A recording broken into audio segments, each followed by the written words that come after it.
prison walls held their usual cold embrace as Shadow counted down his final hours of incarceration. 3 years had carved patience into his soul, like winter frost etches patterns on glass. The air felt different today, heavier with anticipation and something else he couldn't quite name. His cellmate, Low-Key Liesmith, had vanished 2 days ago, leaving behind only cryptic words about storms and coins. Shadow spent his last hours practicing coin tricks, his large fingers dancing with surprising grace as silver glinted between them. The guards watched him with that peculiar mix of relief and concern they reserved for departing inmates. But something wasn't right. The air grew thicker, and shadows in the corners seemed to whisper ancient secrets. When the warden called him to the office early, Shadow's heart sank into his boots. Freedom arrived wrapped in tragedy. The news of Laura's death hit Shadow like a physical blow, leaving him hollow inside. The prison released him early, pushing him out into a world that suddenly seemed too bright, too loud, and somehow fundamentally wrong. The rain fell in sheets as he made his way to the airport, each drop carrying the weight of his loss. The airport terminals stretched before him like a maze of modern glass and steel, but the ancient eyes that watched him from shadows went unnoticed. When his flight was mysteriously canceled, Shadow found himself in a bar where fate awaited, though he didn't know it yet. The lights flickered overhead, and somewhere in the distance, thunder rolled across dark skies. The encounter with Wednesday changed everything. The peculiar old man in the cream suit who insisted on buying Shadow a drink seemed to know too much about him, speaking in riddles and offering an impossible job. There was something about Wednesday's single eye that seemed to pierce through Shadow's carefully constructed walls, seeing things that should remain hidden. The storm outside intensified as they talked, lightning illuminating Wednesday's face in brief, haunting flashes.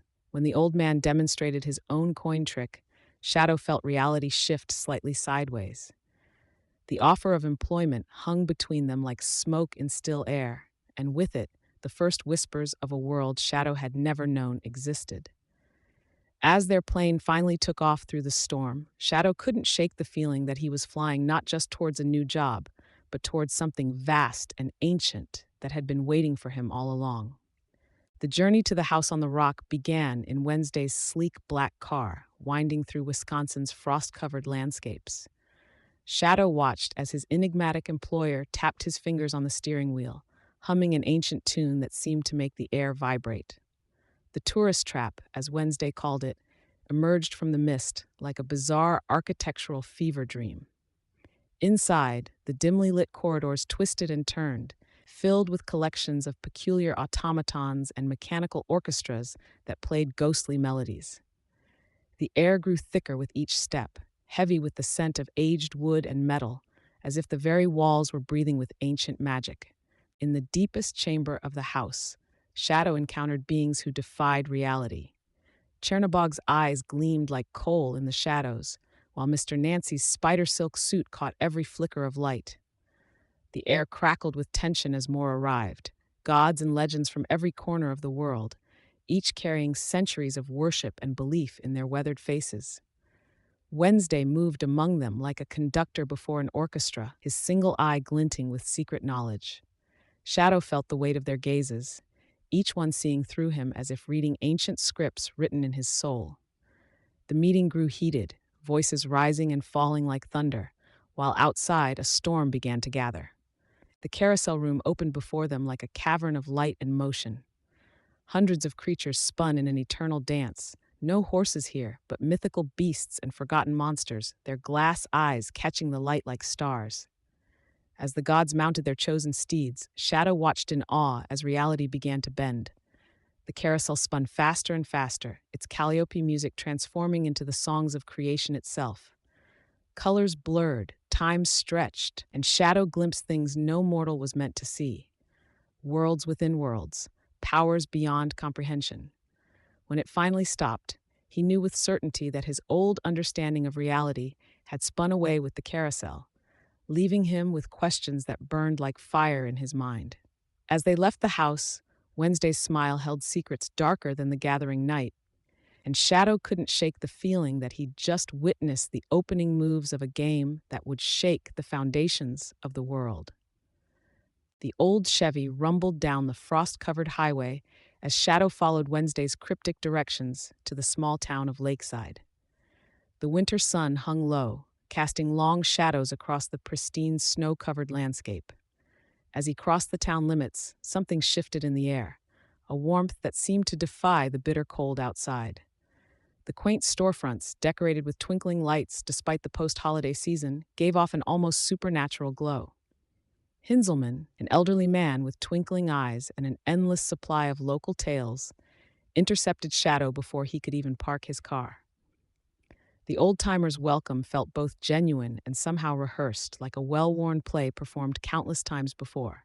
Shadow's new apartment above the library quickly became his sanctuary, but something about the town's perfect facade made his skin prickle. The locals were too friendly, their smiles too ready, their acceptance too complete. During his walks through town, he noticed how the children played freely in the streets, how neighbors left their doors unlocked, how crime seemed non-existent. Yet beneath this idyllic surface, whispers of missing children from years past floated like leaves in an autumn breeze. Chad Mulligan, the local police chief, became a frequent visitor, his casual check-ins masking a shrewd assessment of the newcomer.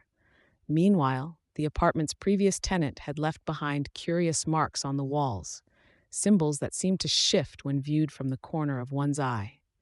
The centerpiece of town life was the frozen lake, where locals gathered for their annual Car on Ice lottery. Shadow watched as Hinzelman orchestrated the betting pool with practiced expertise, noting how the entire town participated with an almost religious fervor. But it was during a solitary midnight walk along the shoreline that Shadow first sensed something ancient stirring beneath the ice.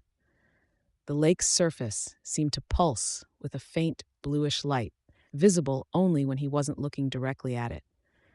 A chance encounter with his dead wife Laura near the lake's edge left him shaken, her cold presence a stark contrast to the town's warmth. As Shadow returned to his apartment that night, he realized that Lakeside's perfect surface might be as thin as the ice covering its mysterious waters. The vintage Cadillac rumbled through the misty backroads of Kentucky, its headlights cutting through the twilight like ancient torches. Wednesday guided the wheel with casual confidence, while Shadow watched the passing landscape dissolve into dreams. They were hunting for gods, Wednesday had said, though Shadow was beginning to understand that hunting meant something entirely different in Wednesday's world. Their first stop was a small tobacco farm where an elderly woman lived alone, tending to her crops with methods older than the land itself. As they approached her porch, the air grew thick with the scent of sweet herbs and something else, something that reminded Shadow of church incense and grandmother's cookies all at once. The woman, who introduced herself as Mama G, served them tea in cups that never seemed to empty, while Wednesday spoke of coming storms and old allegiances. Shadow noticed how the shadows in the room danced differently around her, how her eyes held centuries of wisdom, and how her smile carried both warmth and warning. Their next destination led them to a New Orleans cemetery at midnight. The air was heavy with humidity and history as Wednesday and Shadow navigated between the ancient tombs. They were meeting someone called Baron, and Shadow couldn't shake the feeling that the statues were turning to watch their passage. The meeting itself was a blur of rum, cigarette smoke, and laughter that seemed to echo from beyond the grave. The Baron, dressed impeccably in a purple suit and top hat, spoke in riddles and jokes that made Wednesday scowl and Shadow's head spin. But beneath the festivities, Shadow sensed negotiations taking place in a language he couldn't quite grasp. When they left, the Baron's laughter followed them out, and Shadow swore he saw skeletal hands waving goodbye from behind the mausoleums. The final recruitment of the week took them to a small diner in Minnesota, where winter had already claimed the landscape. They were meeting with three sisters who shared one eye between them, passing it back and forth as they spoke.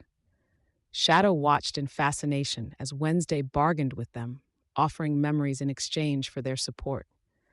The sisters spoke in unison, their voices weaving together like an ancient song, while outside, snow fell in patterns that looked suspiciously like runes. The negotiation ended abruptly when one sister saw something in the future that made her gasp. She refused to share what she'd seen, but her sisters' faces had gone pale. As they left the diner, Wednesday seemed pleased, but Shadow couldn't shake the feeling that they'd just signed a contract written in invisible ink. The snow continued to fall, but now each flake seemed to carry a warning Shadow couldn't quite read.